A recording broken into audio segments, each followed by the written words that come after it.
everyone, and welcome to the Talk They Hear You podcast, What Parents Are Saying, Prevention Wisdom, Authenticity, and Empowerment. I'm Debbie Burnt, Director of Parent Movement 2.0, and I'll be your host. I am so excited about our guests and about this episode.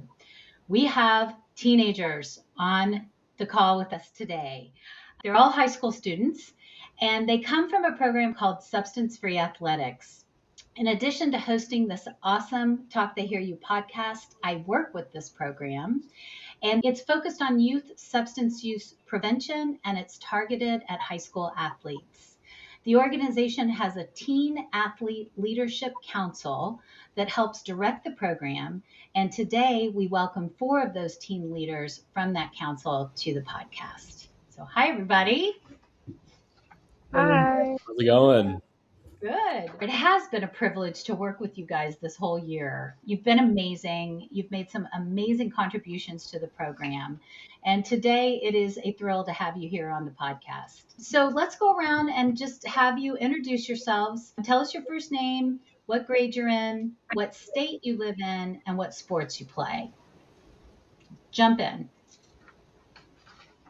My name's Wyatt. I'm from California. I'm in 12th grade and I play football and lacrosse. Hi, I'm Hannah. I'm from Massachusetts.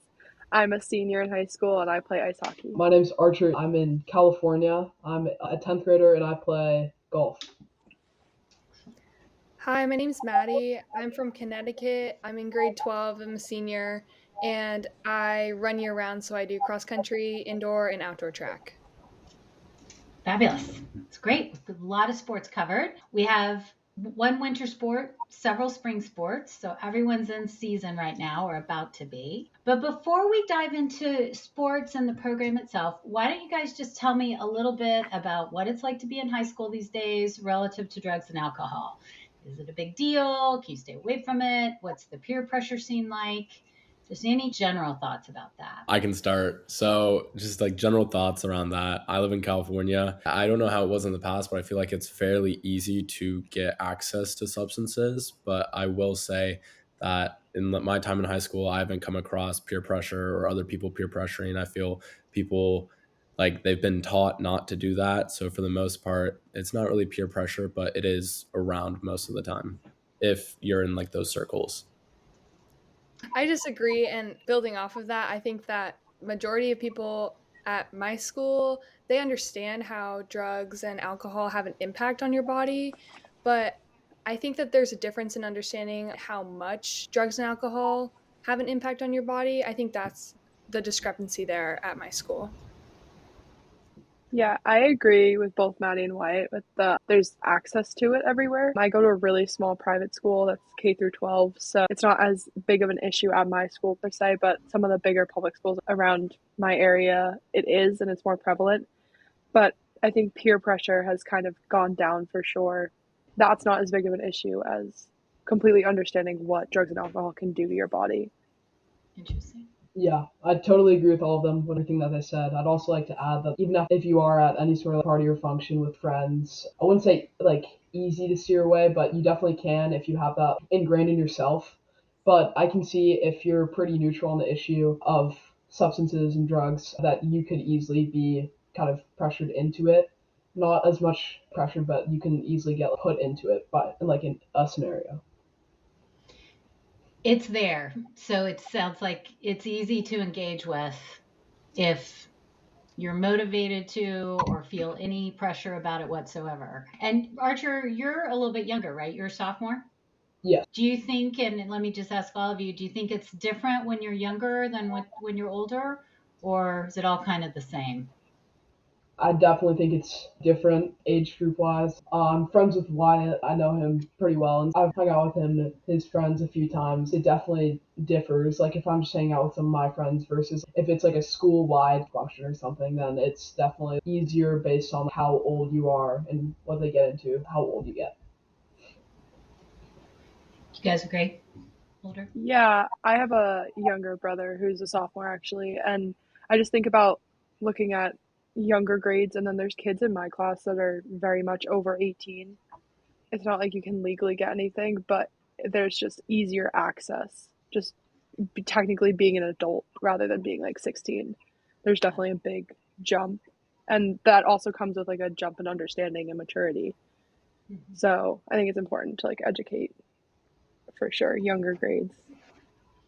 Yeah, I agree. I think from what I can tell, when you are older, you tend to have older friends as well. So there's more exposure to it that people in senior year, there's just more access to it because they know people from other grades that are like back from college or something where they're just more exposed to it. So it does happen around like the individual more. It's interesting that you guys said all that. I kind of thought you would have said that you felt more pressure when you were younger and less pressure when you were older, which I guess maybe could be true, but you're really saying when you get older, you're just starting to have an older perspective, and the older you get, the more alcohol in particular and drugs potentially start coming onto the radar screen. Did I understand? Yeah. Yeah. Okay, cool. I know that parents are going to be glad that they heard your opinions about kind of generally the drugs and alcohol scene. But let me switch into substance free athletics and ask you how you describe the program and what motivated you to take more of a leadership role in it. I'll start. So I was kind of exposed to the whole substance free, choosing not to use movement freshman year by Mrs. Burnt. Actually, it was like just something with my high school. I think it was a club, I believe. So I was in that for a little bit, went to a couple meetings, see what that was all about, and chose not to use.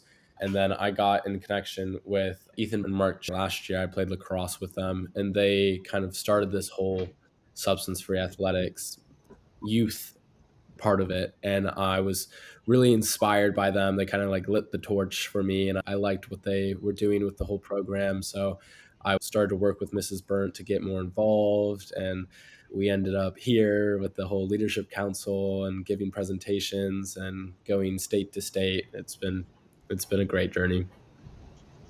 Cool. Go ahead, Hannah.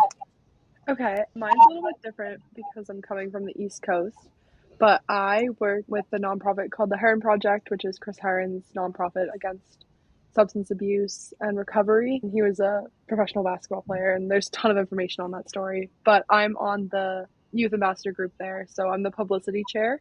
And each year we have to do a passion project. And being a high school student, I think you reached out, Debbie, about substance free athletics. And the people that were kind of in charge of the youth ambassador group said, oh, this is such a Hannah thing to do. So it blended my mental health student athlete opinions and work with more substance use, which has been really fun. And so now I get to help out from the East Coast with substance free athletics. And although I can't like be at anything, I still get to help out and do some of the social media stuff. And so I'm really excited. Likewise to Wyatt, I kind of also had someone, but it was him that kind of fostered me into the program. He sent out an email, and I thought it was a really cool thing freshman year, just like him. And I decided if I want to be the best at what I'm doing, then this is a way to limit some of the risks. And obviously, substances have a lot of downsides, very, very little upside. So it's an easy way to get better at what you're doing. And so I really like the cause, the issue, and so I decided to join. For me, I am in a youth advisory council, and there's another club called Reach, deals with students and outreach to talk about drugs and alcohol. And so I work really closely with Allie in our community and also my athletic director. But I first sophomore year got a presentation by Substance Free Athletics in my cross country season. And then my athletic director reached out to us asking if we wanted to join this council. And so I decided to do that as well. And I participated in the Zoom calls and the training and everything. And although, like Hannah, I'm on the East Coast and I'm not physically there, I've been able to do outreach in my community by helping out with Red Ribbon Week and definitely talking about posters and talking about the training and everything, and trying to get more sports at my school to participate in the training. So Okay, you guys all sound, and you're teenagers, you sound so competent. This is one of the reasons it's been so great working with you guys. Just mindful, articulate, thoughtful. There's just so much here. And it sounds like you have peers that agree and peers that want to be substance free. Is it important to find those peers? Is it important to know that there's others like you across the country? Any thoughts about that? I have a huge thought about that actually. So like with Mark and Ethan last year, it kind of felt like I was like out on an island, you know. It didn't really know anyone else that kind of shared the same goals as me or the same, I guess, moral code. And then I met those two in lacrosse and they were like, yeah, like we don't do anything, like we still have a ton of fun. I was like, oh my god, this is great. It felt really reassuring to me that there was other people out there and kind of like I wasn't an outlier or I was kind of normal, if that makes sense. It totally makes sense. Yeah. It's definitely been really helpful finding other people who have the same views as I do. And I think it's especially important when it's your teammates who also agree with you, because knowing that your teammates are making good decisions and support your own decisions, I think it really builds team camaraderie and encouragement between one another, because you know that everyone else is doing their part to make the team the best they can, and you're also doing the best that you can to make the team as successful as possible. It's awesome. Yeah, I kind of feel the same way as both Wyatt and Maddie. Like, it originally was kind of, I guess, a little lonesome. Going into freshman year, the whole, like, experience of high school, and they're supposed to, like, have these huge parties where everybody's drinking, using substances, and knowing that I personally didn't want to do that. And the whole stereotype, like, oh, you can't have as much fun without doing that. Having a bunch of peers and friends who Liam, who isn't on this call, he especially who's in substance free athletics with me, is it's cool because even when we're at parties together or things where there's other people doing stuff like that, then we can just be on our own little group and we find people that are also the same way as us, and we can kind of have each other in a little group and not have to succumb to everything like that. I think also, like, I obviously agree with all of you, but I think also when you talk about it and you make it aware that you choose not to participate in substance use, that more people are more honest with you and also don't do that. As much as substance use is a huge issue and a huge topic in our generation, there are definitely people that don't participate in it, and it's like more than you would think. Teenagers and drug use is not as big of a stereotype as it is portrayed. And so I think with being more aware of your own choice not to use substances, you can find more people that are in agreement with that. I agree with that. I just want to add one more thing. So I was hanging out and there was somebody that I've known since freshman or since like fifth grade. And we've gone and hung out together and done a bunch of stuff. And I always thought like I was kind of the only one that wasn't drinking or smoking or doing anything like that. And then he was like, no, I haven't touched anything this whole time. And I thought he had. And it's more of a low key thing. Nobody really says it, but there are other people. But when you're like vulnerable and you're able to kind of explain your story to other people, there's other people that are in the same boat as you. It's just a little harder to find. I have so many things I want to ask you guys coming off that, but I'm going to stick to my script right now and I'll circle back. But so I think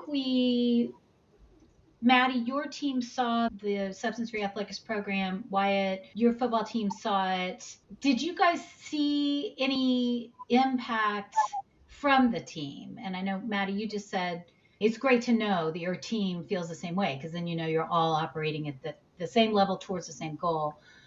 But did you see anything else? Do you think it made a difference? Were there conversations with your team about it?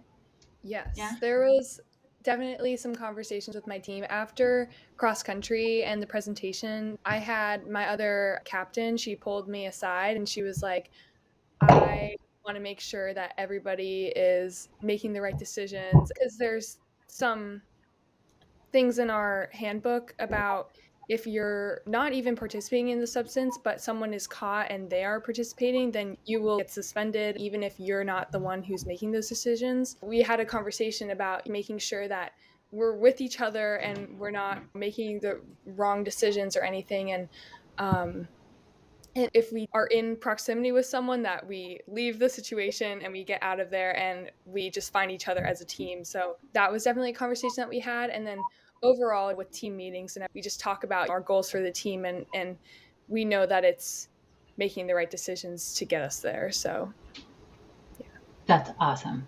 yeah. Wyatt, did you have something? Yeah. So for me, I want to share a story where I had a teammate actually come up to me. It was about a week later, just because this was super impactful for me. He came up to me a week later after the presentation and he shook my hand. He was like, Wyatt, I want to thank you so much for that presentation. He said he didn't know what the warning signs were or what it kind of looked like to be abusing weed or anything like that. And then after the presentation, he kind of realized, I feel the effects. I need to stop this. And he vowed to me, like, I've quit. I haven't touched it in a week. Like, after your presentation, I've given it all up. And I heard that and I felt really proud because I was like, what we're doing is actually making a difference. It's not just some presentation that we get up and give. It's actually making a difference on people's lives. Okay. That's amazing. That's amazing. And I think the peer component of that is so powerful. I mean, you guys have kind of talked to it a lot already. But your friends knowing that they have friends that believe this, the power in that's just it's pretty amazing. Okay, so we have this other concept, I think it's been mentioned a couple of times, called Protect Your Game. That's part of the Substance Free Athletic Program. You guys on the council turned that into the Protect Your Game Challenge last summer. And I thought it was brilliant. And we have some social media that throws out ideas and things for people that are following us to do. Was there anything about the Protect Your Game idea, or is there anything really about just talking about substances in a context? This one is obviously sports, that you think makes it easier, more palatable, or just what do you think is resonating in all of that? I'll talk about this because this was something that I was like really into over the summer. I think that when I think about how my brain processes things, I always circle it back to hockey because I've been playing hockey since I was younger than I can remember, and it's just always been something that is really easy for my brain to digest. So I think as soon as I put things in terms of hockey for me, or for my teammates, or any sport for whatever athlete it is, as soon as you equate it to something that's really important to you, the subject gets all the more important. So when you start to do things and compare it to how could this affect how I play hockey, for me, and I think for every other student athlete, that was really important and like eye-opening because there truly is a big difference. And the Protect Your Game thing kind of makes that a lot more obvious because it relates it directly back to sports. Yeah, I 100% agree with what Hannah said. Like when you relate it to something that's fun for you, definitely you can see how the issue affects. And the presentation that you gave, Ms. Burnt, about how long some substances actually stay in your system, thinking about that, and that's crazy for some of our sports. When people go out and they think that, oh, this is a weekend, I just had a game, we can party all this whole weekend and then I'll be good for the week again for practice, and how specifically when you were talking about marijuana and how long it stays in your system and how long it can actually affect you, it's crazy to think how long your performance can actually be hurt by specifically marijuana. Yeah. I just want to say I agree with both of them. And I also think as personal, people are more likely to follow it. That's what I feel. And I think when we like created a brand for it, so it's not just kind of in the dark and a few individuals here and there following it. I think when we create the brand and we have stickers, things for people to show that they're following it, I think it becomes a lot easier and for people to say that they are doing it and that they're proud to be doing it. It's awesome. Yeah.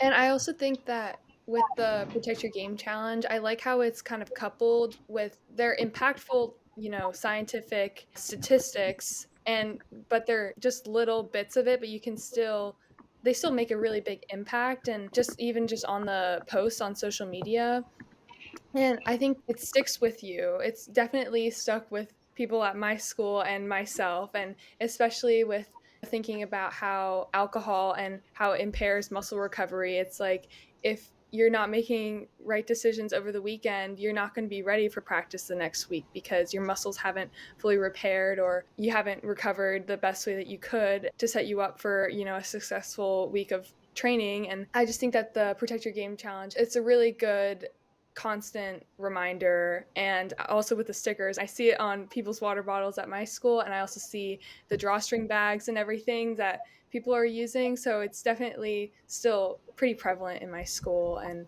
I think it just goes along with the idea that knowledge is power. And with this knowledge that people are really like making the right decisions and becoming better athletes and better people. That's awesome.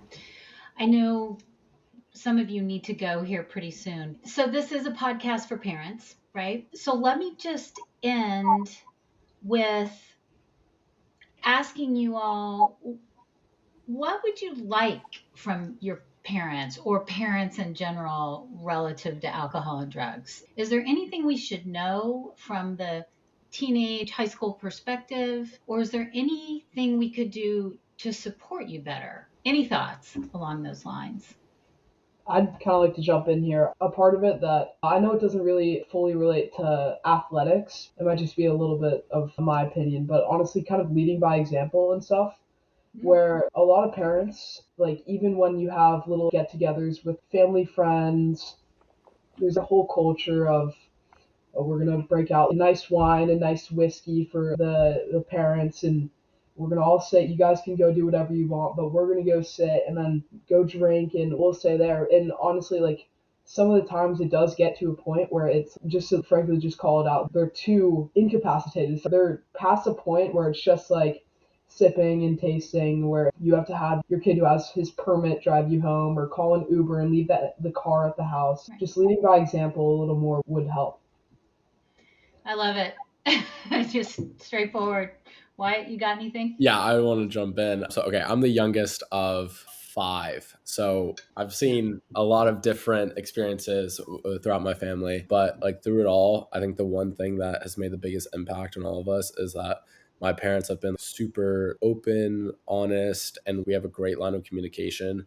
So, it's just being there for each other. So, if you're in a situation where you feel uncomfortable, you Uber, you get picked up. And it's just like being able to have those tough conversations with your son or with your daughter. That's really important because drugs and alcohol, they are a thing that can happen, and it makes no sense just to kind of ignore it. So I would say if there was one thing to do as a parent, it would be to honestly have your like son or daughter and just like give them this presentation so they know this is the thing that's happening.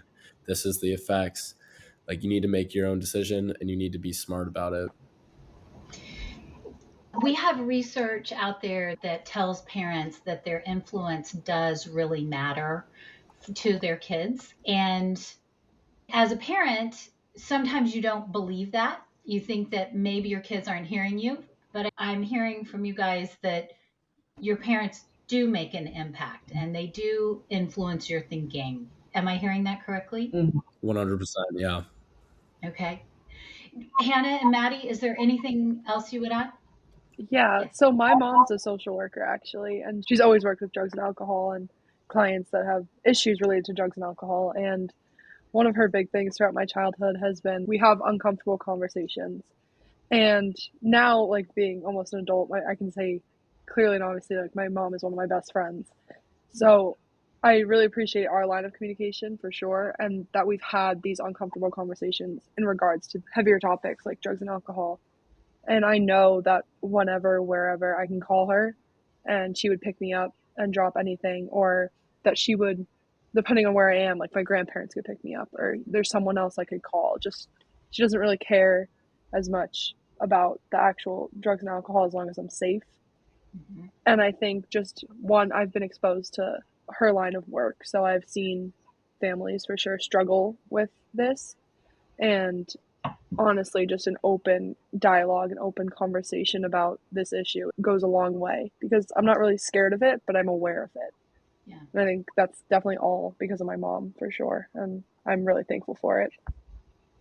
That's excellent. With my parents, I think that when it comes to discussions about drugs and alcohol, they tell me that it's bad for me, and that's kind of all the conversation that we've had about it. Who's really an influence is my aunt. She's definitely like, she has those kinds of conversations with me, and she lets me know that if there's anything that I need, then I go to her, or if I can call her. And I think with my parents, it's almost like drugs and alcohol are bad, like don't be around it completely, but that's not really reality, especially as a high school student. And I think that my aunt understands that it's reality, that you are in situations like that sometimes, and if I'm ever uncomfortable, then I call her, and she will be there for me in an instant. And so that's definitely really nice to know. But yeah, I definitely agree with, parents having impact on. Everything all of you have said is brilliant. And I really like that idea, Maddie, and just thinking of the parents that might be listening right now, calling on other family members or relying on other family members to do some of this parenting work, if you will. It sounds like your aunt is really comfortable talking to you about that, and the fact that she's a part of your life and she's inserting herself in your life in this way is fantastic. It's really great. Okay, you guys, seriously, like I said, it's been such a pleasure working with you. And every time I get to talk to you, I feel like I gain better, broader perspective. It's always good. Let's go ahead and end, but let me just ask if there's anything else that you would want to say or any other thoughts that you have at this point. Thank you for having us. Yeah. Thank you so much. Yeah. Oh, you guys, so welcome. Really just love it. It was such a good episode. Thank you so much. The Substance Free Athletics Program appreciates your work and contribution this year. We will miss you, but look forward to staying in touch and knowing what comes next for all of you, because we know it's going to be great. So there's so much I can think of to say to parents right now. I'm sure as listeners, you're all thinking it as well. Everything from this idea of vulnerability is so fascinating. Kids being vulnerable with kids and sharing that they are not interested in substances with each other. The opportunity to be vulnerable ourselves as their parents, share with them how we're feeling about things. The idea of drugs and alcohol becoming more real when it is applied or put in context to what our kids value and how our kids see themselves, whether it's as an athlete or a performer or an artist or an academic or whatever their identities are. It seems like framing drugs and alcohol in that context can have some impact, possibly greater impact. And I think as our parents, we're in a great position to help translate that because we know them pretty well. And I did love that our influence matters, because it's just hard to believe that sometimes when you have a bunch of high school kids. They are masters at making us believe as parents that our input is not welcome or needed or useful. And in fact, we have research that says it is, and now we have these amazing kids telling us the same thing. So thank you for listening to us today. And we want to remind our listeners that all Talk They Hear You materials, including this podcast, can be found on the Talk They Hear You website, which is talktheyhearyou, all spelled out, .samhsa.gov. SAMHSA is spelled SAMHSA.gov. Please share this site and this podcast with your friends. The more we can be in conversation with each other, the better for everyone, especially our kids. And we would like to hear from you. Would you like to be on our show? Do you have stories to share or tips and techniques that have worked or not worked for you as a parent? Do you have questions for us or any feedback on topics or improvements of any kind? We know that your input will help us design the most useful interviews possible. For any of this, please contact us at whatparentsaresaying@gmail.com. Again, all spelled out, whatparentsaresaying@gmail.com. This podcast is brought to you by the Substance Abuse and Mental Health Services Administration. Talk They Hear You is a national prevention campaign that aims to help parents and caregivers talk with their kids about the dangers and risks of underage drinking and other drug use. As a reminder, the views expressed here are not necessarily those of SAMHSA or the U.S. Department of Health and Human Services. Thank you all for joining us, and we'll see you next time.